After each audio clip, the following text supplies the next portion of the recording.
Hello, educators. It's Sunday evening, and some of you would be either Sunday evening or Sunday morning or Sunday night. Anyway, in terms of going back to into school. Oh, it seems to be my thing is cutting off. Right, going back to school on Monday. But I want you to remember every day you're making a difference in a child's life. So even though you feel slightly overwhelmed today, because you're going in there tomorrow, just remember how much these children depend on you. There might be one child in the class who says nothing, just sits at the back of the class, and you're wondering whether or not that child is taking in anything you're saying. Believe me, that child is appreciating what you do. You might have you might have on the other hand a child who is very, very disruptive. Guess what? The reason for the disruption could be this child is not being noticed at home. Nobody noticed the child. Or when they do, it's in a very negative way. So in order for that child to get a positive response from you, this child could be very disruptive in your class.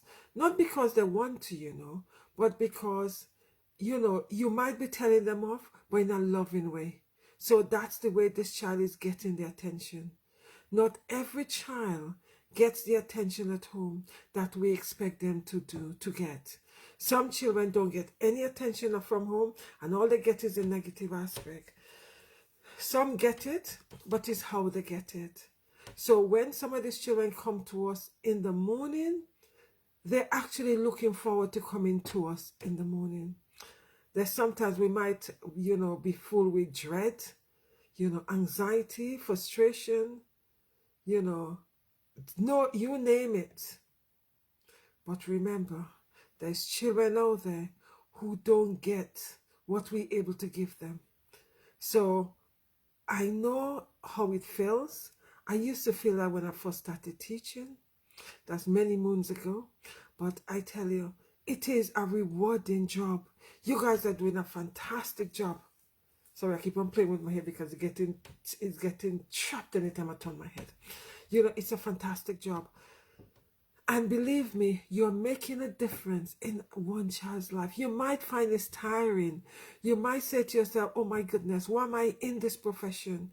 You might even say, apart from feeling dread going into schools tomorrow, I know that sometimes it could be the administrators or the senior leadership team that get in on your nerves. Remember, you're not there for them. Who are they? They're just there. You're not there for them. You are there for the children. I know they could also make your life hell. I know that. But sometimes we have to, push through that and remind ourselves why we in this profession. We're in here to make a difference in this children's life. And you're making a difference. Believe me, you're making a difference. That sometimes it might feel as if you're not making a difference, but you are making a difference. And even though you feel dread for tomorrow morning, plow through it, because guess what, there's some children out there looking forward to you coming into school tomorrow and making a difference in their lives. I know I do, and the fact that I do, I know you do too. So guys, as much as some of you might feel dread that you have to be going in tomorrow because of all the negative things you have to face, I understand that, because some schools will be very toxic. But remember why you're there. And remember that you're making a difference in the life of one child's life. It is more than one, but just think one child life. And just think how that child is feeling, how the difference you're making is real, is so huge. This video keep on cutting off. Anyway, I just want to end the video. Anyway, guys, have a fantastic evening.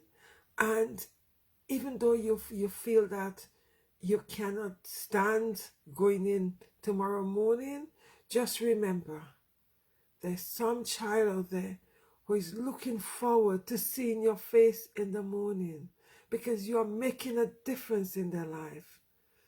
I do hope that you actually did spend some time doing some self-love and self-care.